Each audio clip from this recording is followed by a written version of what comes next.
ये कहानी है उस दौर की जब भारतीय क्रिकेट फैंस के लिए साउथ अफ्रीकी टीम डर का दूसरा नाम बन चुकी थी। लगभग हर मुकाबले में भारत को अफ्रीका के हाथों करारी हार झेलनी पड़ती थी। 1999 वर्ल्ड कप में भी अफ्रीका ने भारत को बुरी तरीके से रौंदा था। चाहे विदेशी जमीन हो या भारत का अपना मैदान, अगर सामने साउथ अफ्रीका होती तो नतीजा एक ही होता था, भारतीय टीम की हार। Herschelle Gibbs, Gary Kirsten, Jacques Kallis, Shaun Pollock, ये खिलाड़ी भारतीय टीम के लिए किसी बुरे सपने से कम नहीं थे। लेकिन फिर आई वो तारीख 17 मार्च 2000। जगत ही बड़ौदा मैच था, सीरीज का फाइनल, और दांव पर थी पहली बार कप्तान बने सौरव गांगुली की कप्तानी। लेकिन तब खचाखच भरे स्टेडियम में दर्शकों को जरा भी अंदाजा नहीं था कि ये फाइनल भारतीय क्रिकेट इतिहास का सबसे रोमांचक मैच बन जाएगा। इस मैच में सौरव गांगुली और सचिन तेंदुलकर ने कुछ ऐसा कर दिया था कि जिसे याद करके आज भी अफ्रीकी टीम खून के आंसू रोती है। और यकीन मानिए, अगर आपने इस वीडियो को अंत तक नहीं देखा तो आपने भारतीय क्रिकेट के सबसे अविश्वसनीय चीज में से एक को मिस कर दिया है।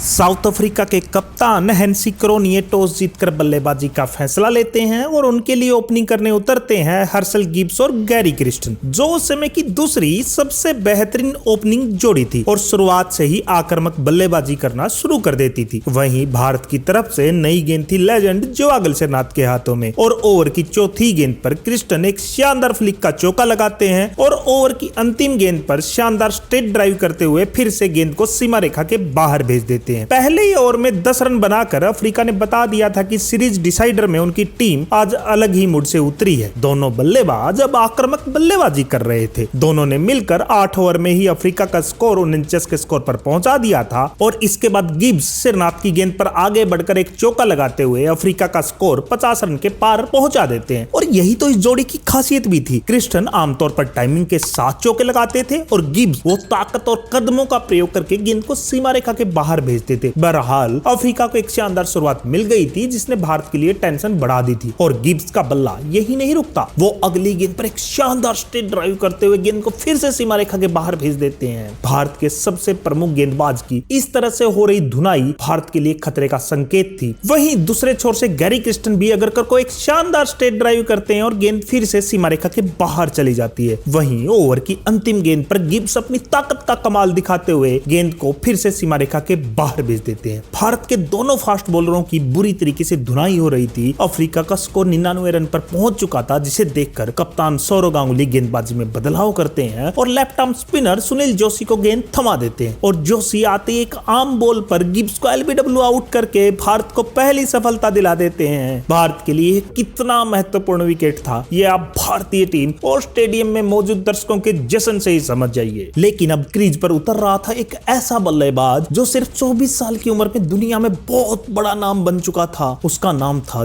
Jacques Kallis. हालांकि जोशी कैलिस को एक शानदार गेंद डालते हैं जो टर्न होकर कैलिस को पूरी तरीके से बीट कर देती है, और वो किस्मत वाले रहते हैं कि बल्ले ने गेंद का बाहरी किनारा नहीं लिया। कुंबले और जोशी अब शानदार गेंदबाजी कर रहे थे और एक विकेट गिरने का प्रभाव भी अब दिख रहा था। जो रन रेट एक समय 7 पर पहुंच गया था वो अब गिरकर 5.30 से नीचे आ चुका था। लेकिन अब गेंदबाजी में परिवर्तन करके रोबिन सिंह को बुलाया जाता है, लेकिन कालिस उन्हें एक शानदार चौका जड़ देते हैं। मतलब समझ आ गया था कि इस पिच पर स्पिनरों के खिलाफ रन बनाना मुश्किल है, लेकिन तेज गेंदबाजी पर आसानी से रन बनाए जा सकते हैं। 26 ओवर में अफ्रीका का स्कोर 136 रन तक पहुंच गया था और एक और साझेदारी अब भारत के लिए खतरा बन चुकी थी। गैरी क्रिस्टन आक्रामक बल्लेबाजी करते हुए अपने शतक की तरफ बढ़ रहे थे, लेकिन तभी कैलिस और क्रिस्टन के बीच एक तेज सिंगल के बीच गलतफहमी होती है और गांगुली के थ्रो पर सचिन क्रिस्टन को रन आउट कर देते हैं, और इस तरह भारत के लिए सबसे बड़ा खतरा बन रहे गैरी क्रिस्टन को 72 रन बनाकर वापस पवेलियन जाना पड़ता है। और अब बल्लेबाजी के लिए उतरते हैं अफ्रीका के कप्तान हेंसी क्रोनिये, जो बीच के ओवरों में अपनी ताबड़तोड़ बल्लेबाजी के लिए जाने जाते थे। तभी सचिन अपनी फिरकी का जादू दिखाते हैं और गेंद कैलिस के बल्ले का बाहरी किनारा लेकर विकेट कीपर के दस्तानों में चली जाती है, लेकिन अंपायर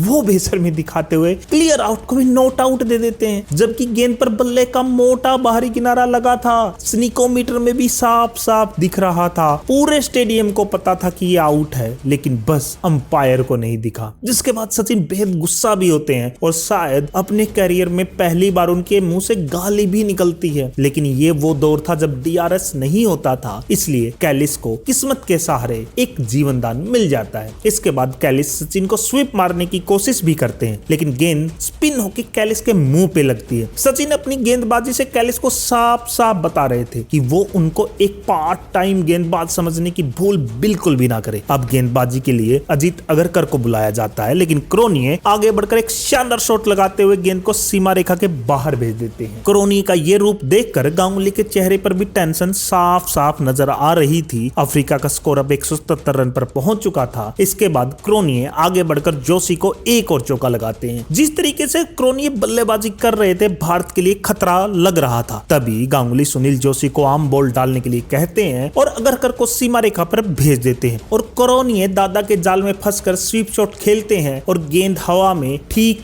वहीं जाती है जहां दादा ने अगरकर को खड़ा किया था और वो कैच लेकर क्रोनिये की पारी को समाप्त कर देते हैं। और इस तरह दादा की शानदार कप्तानी क्रोनिये जैसे बड़े खिलाड़ी को भी अपने जाल में फंसाकर विकेट ले लेती है। भारत के लिए बड़ा खतरा दिख रहे क्रोनिये को 26 रन बनाकर वापस पेविलियन जाना पड़ता है। 35 ओवर में अफ्रीका का स्कोर 3 विकेट के नुकसान पर 181 रन पहुंच चुका था और ऐसे में बल्लेबाजी के लिए निकी बॉय मैदान में उतरते हैं, जो स्पिन गेंदबाजी के साथ साथ ठीक ठाक हिटिंग भी कर लेते थे, लेकिन वो भी सिर्फ 9 रन बनाकर अनिल कुंबले का शिकार बन जाते हैं। अब बल्लेबाजी के लिए डेल मार्टिन मैदान में उतरते हैं और वहीं दूसरे छोर पर वेल सेट कैलिस ये 2 रन पूरे करके अपनी 50 पूरी कर लेते हैं। वहीं इसके बाद मार्टिन एक शानदार कट शॉट खेलते हुए गेंद को सीमा रेखा के बाहर भेज देते हैं। 45 ओवर के बाद अफ्रीका का स्कोर 231 रन था। कैलिस और मार्टिन पूरी तरीके से सेट हो चुके थे और अब अंतिम 5 ओवरों में भारत के लिए इन दोनों को रोकना एक बड़ी चुनौती थी। और वैसे भी ये वो दौर था जब डेथ ओवर में भारत के पास गेंदबाजी करने के लिए कोई स्पेशलिस्ट गेंदबाज होता ही नहीं था और शायद इसलिए भारत को सुनील जोशी से भी इन ओवरों में गेंदबाजी करानी पड़ी, जिसका कैलिस ने पूरा फायदा भी उठाया। उन्होंने जोशी के ओवर में 2 छक्के लगाते हुए 18 रन ठोक दिए, जिसने भारतीय टीम को पूरी तरीके से अंडर प्रेशर लाते हुए बैकफुट पे धकेल दिया। और वहीं इन दोनों बल्लेबाजों ने सिर्फ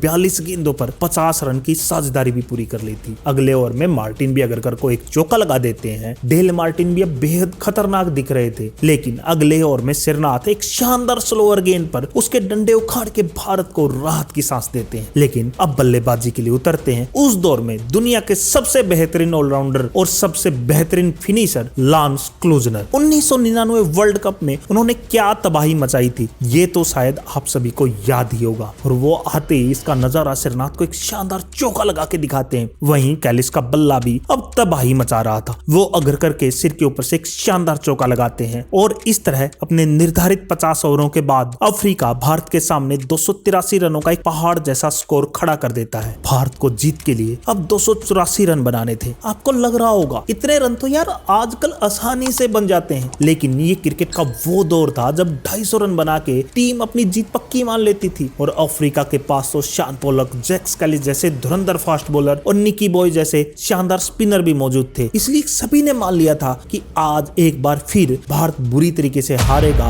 और ये सीरीज भी अफ्रीका जीत जाएगी और शायद ये सीरीज सौरव गांगुली की कप्तानी की अंतिम और पहली सीरीज ही साबित होगी। लेकिन ड्रेसिंग रूम में मौजूद भारत के कप्तान दादा और सचिन तेंदुलकर कुछ ऐसा करने का ठान चुके थे जो इस मैच को क्रिकेट इतिहास का सबसे रोमांचक मैच बनाने वाला था। भारत की पारी शुरू होती है और दुनिया के 2 सबसे बेहतरीन ओपनर सचिन तेंदुलकर और भारत के कप्तान सौरव गांगुली बल्लेबाजी के लिए मैदान में उतरते हैं। दोनों के सामने अब चुनौती थी कि इस पहाड़ जैसे लक्ष्य के सामने भारत को एक शानदार शुरुआत दिलाई जा सके। गेंद ठीक ठाक स्विंग हो रही थी, इसलिए शुरुआत में दोनों ने संभल कर ही खेला और इसी बीच एक तेज सिंगल लेने की कोशिश में दादा रन आउट होने से भी बाल बाल बचे। लेकिन इतने बड़े लक्ष्य का अगर पीछा करना था तो बेहद जरूरी था इस फील्ड रिस्ट्रक्शन में तेजी से रन भी बनाए जाए और इसकी जिम्मेदारी उठाते हैं दादा। उन्होंने बैकफुट पे जाके ऑफसाइड की दीवार को भेदते हुए गेंद को लॉफ्ट कर दिया और गेंद दंदनाती हुई सीमा रेखा के बाहर चली गई। और ये सिर्फ एक चौका नहीं था, ये दादा की स्टेटमेंट थी कि आज भारतीय टीम आक्रामक क्रिकेट खेलने वाली है। साथ ही मैदान में लहरा रहे तिरंगे भी ये साफ साफ बता रहे थे कि इस टीम से दर्शकों को कितनी ज्यादा उम्मीदें हैं। दादा का आक्रामक रूप देखते हुए अगले ओवर में शान पोलक उन्हें जाल में फंसाने के लिए एक स्लोअर गेंद फेंकते हैं, लेकिन दादा उसे अच्छे से पिक करते हुए मिड ऑन के ऊपर से लॉफ्ट कर देते हैं और गेंद फिर से एक टिप्पा खा के 4 रनों के लिए सीमा रेखा के बाहर चली जाती है। दादा आज अलग ही टच में लग रहे थे क्योंकि गेंद बल्ले से बिल्कुल बीचों बीच लग रही थी। और क्रिकेट में ये कहते भी है, अगर गेंद आपके बल्ले के स्वीट स्पॉट पे लग रही हो तो समझ लीजिए वो दिन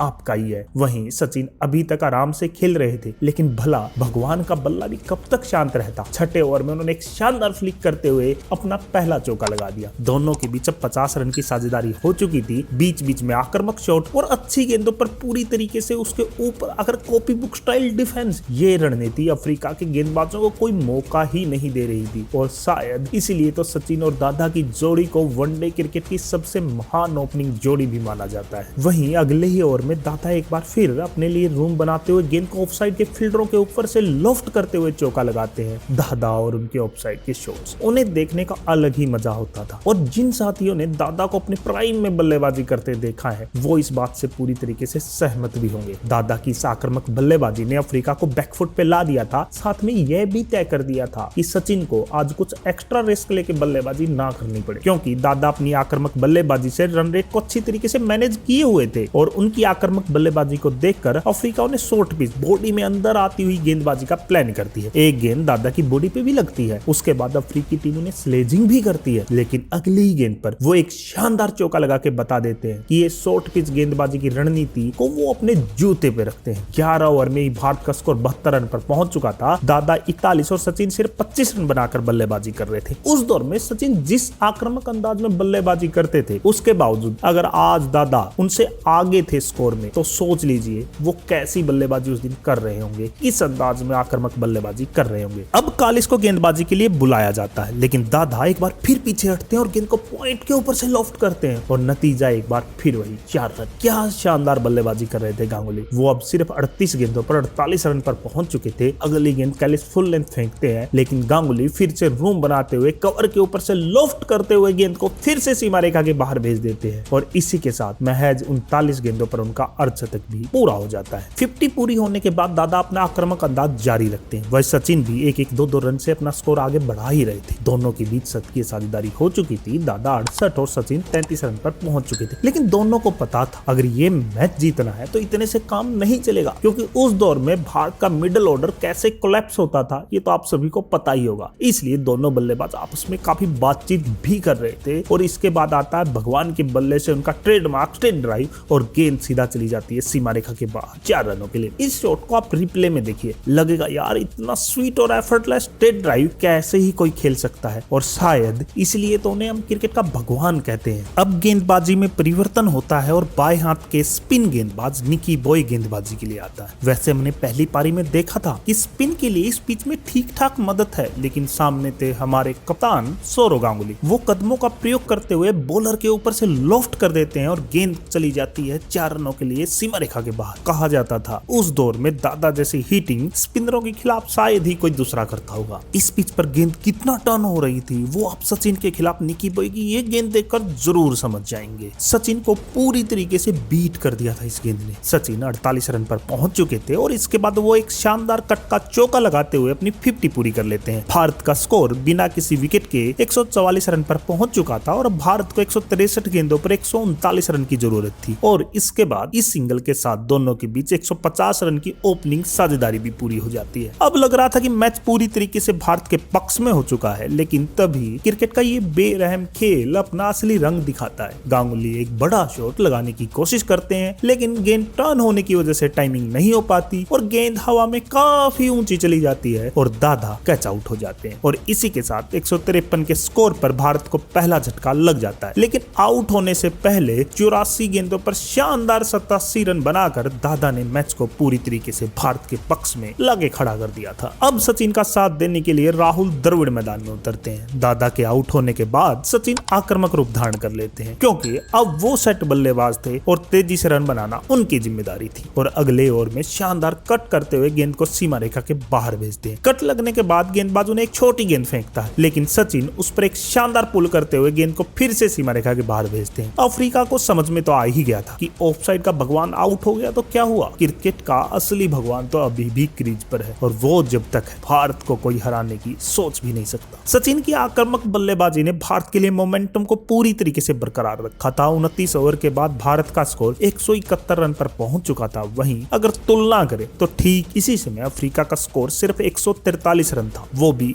एक विकेट ज्यादा खोकर। और अब बचे हुए 21 ओवर में भारत को सिर्फ 112 रन और बनाने थे और 9 विकेट हाथ में थे। तभी सचिन निकी बॉय को एक शानदार स्लोग स्वीप करते हुए चौका लगा देते हैं। दर्शक उत्साह से जश्न मना रहे थे, अब तिरंगा लहरा रहा था। लेकिन तभी राहुल द्रविड़ निकी बॉय की स्पिन के जाल में फंस जाते हैं और हैंसी क्रोनी डाइव लगाते हुए एक शानदार कैच लेकर उनकी पारी का अंत कर देते हैं। द्रविड़ को 10 गेंदों पर सिर्फ 3 रन बनाकर वापस पवेलियन जाना पड़ता है। अब बल्लेबाजी के लिए आते हैं भारत के पूर्व कप्तान मोहम्मद अजहरुद्दीन। वहीं सचिन पर विकेट गिरने का कोई प्रभाव नहीं था। वो अपनी आक्रामक बल्लेबाजी जारी रखते हुए पुलक को एक बेहतरीन चौका लगाते हैं। इसके बाद अगले ओवर में सचिन एक ऐसा चौका लगाते हैं जिसके बाद समझ आता है कि उनका क्रिकेट ब्रेन कितना तेज चलता था। वो पैडल स्वीप खेलने जाते हैं लेकिन कीपर पहले से ही लेग साइड में हो लेता है और सचिन गेंद को थर्ड मैन पर खेलते हुए चौका लगा देते हैं और कीपर बेचारा खड़े का खड़ा रह जाता है। सचिन अपनी बल्लेबाजी से मैच को धीरे धीरे बिल्कुल एक तरफा कर रहे थे। भारत का स्कोर 208 रन पर पहुंच चुका था। वहीं सचिन भी अपने शतक से सिर्फ 6 रन दूर थे। अब गेंदबाजी के लिए आते हैं अफ्रीका के कप्तान हैंसी क्रोनी, जो सचिन को इससे पहले बहुत बार आउट कर चुके थे। लेकिन सचिन एक शानदार कवर ड्राइव खेलते हुए गेंद को 4 रनों के लिए सीमा रेखा के बाहर भेज देते हैं और 99 के स्कोर पर पहुंच जाते हैं। और अगली गेंद पर इस सिंगल के साथ वो अपना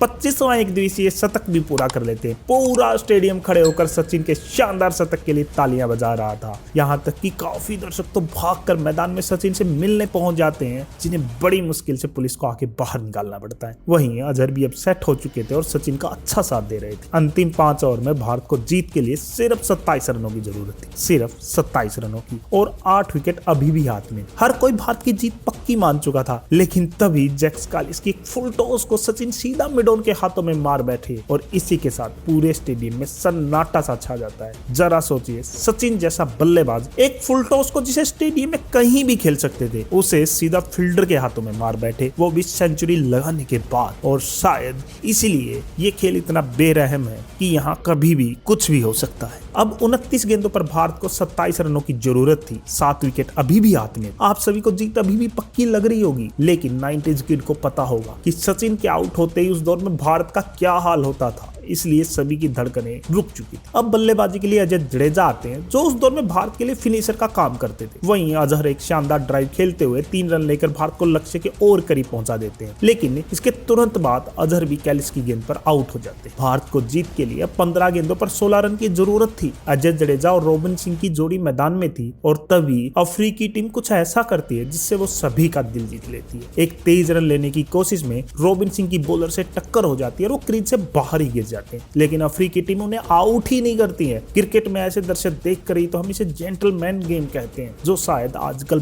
बहुत कम देखने को मिलते हैं। लेकिन दबाव भारत पर बढ़ रहा था। अब 11 गेंदों पर जीत के लिए 15 रनों की जरूरत थी और तभी रॉबिन सिंह एक शानदार कट शॉट खेलते हुए गेंद को 4 रनों के लिए सीमा रेखा के बाहर भेज देते हैं। ये एक ऐसा चौका था जिसने भारत को वापस से मैच में ला दिया था। अब लग रहा था कि भारत ये मैच जीत ही लेगा, लेकिन तभी शान पोलक की फुल टॉस गेंद पर अजय जडेजा बोल्ड हो जाते हैं। उन्होंने 10 गेंदों पर सिर्फ 5 रन बनाए और इस विकेट के साथ ही मैच में अफ्रीका का शिकंजा वापस से कस चुका था। अब सुनील जोशी बल्लेबाजी के लिए मैदान में थे। उनके पास वो क्षमता थी कि बल्लेबाजी कर सके, लेकिन इतने दबाव और अफ्रीका के घातक गेंदबाजों के खिलाफ मैच जितवाना बिल्कुल भी आसान नहीं था। लेकिन जोशी पहली गेंद पर एक शानदार शॉट खेलते हुए गेंद को सीमा रेखा के बाहर भेज देते हैं। एक ऐसा चौका जिसने वापस से भारत को मैच में जीवित कर दिया था। अब जीत के लिए 7 गेंदों पर सिर्फ 6 रन की जरूरत थी, लेकिन ओवर की अंतिम गेंद पर शान पोलक जोशी को क्लीन बोल्ड कर देते हैं और मैच का रुख वापस से अपनी टीम की ओर मोड़ देते हैं। यह मैच अब रोमांच की सारी हद पार कर चुका था, क्योंकि हर एक गेंद के बाद इसका रुख बदल रहा था। इसमें पता ही नहीं लग रहा था कि कौन सी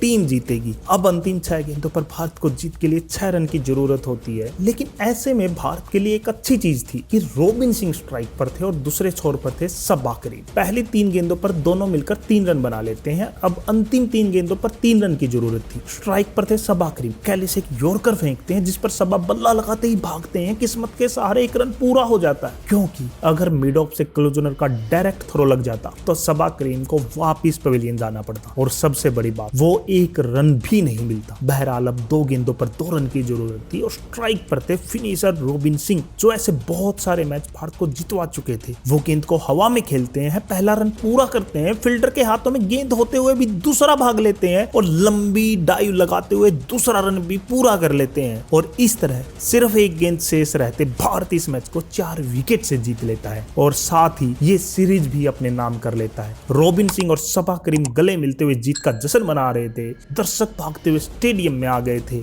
और इसी के साथ दादा ने अपनी पहली ही कप्तानी वाली सीरीज जीत कर बता दिया था कि अब वो भारतीय क्रिकेट का भविष्य बदलने वाले हैं। और फिर शुरू होता है उनकी दादागिरी का दौर। भले ही बाद में वो टीम में ना रहे, लेकिन उनकी बनाई हुई टीम ही 2011 वर्ल्ड कप जीतकर इतिहास रचती है। इसलिए मेरी नजर में उनसे बड़ा कप्तान भारतीय क्रिकेट में कोई नहीं है, क्योंकि उन्होंने हमें कभी ना हार मानना सिखाया, आंखों में आंखें डालकर दुश्मनों से लड़ना सिखाया, विदेशी धरती पर जाकर टीम को तिरंगा लहराना सिखाया। दोस्तों, आपकी नजर में इस जीत का सबसे बड़ा हीरो कौन है? किसे आप भारत का सबसे बड़ा कप्तान मानते हैं? अपनी राय जरूर बताइए और वीडियो को लाइक करके चैनल को सब्सक्राइब जरूर करिए, क्योंकि अगला वीडियो इससे भी शानदार होगा।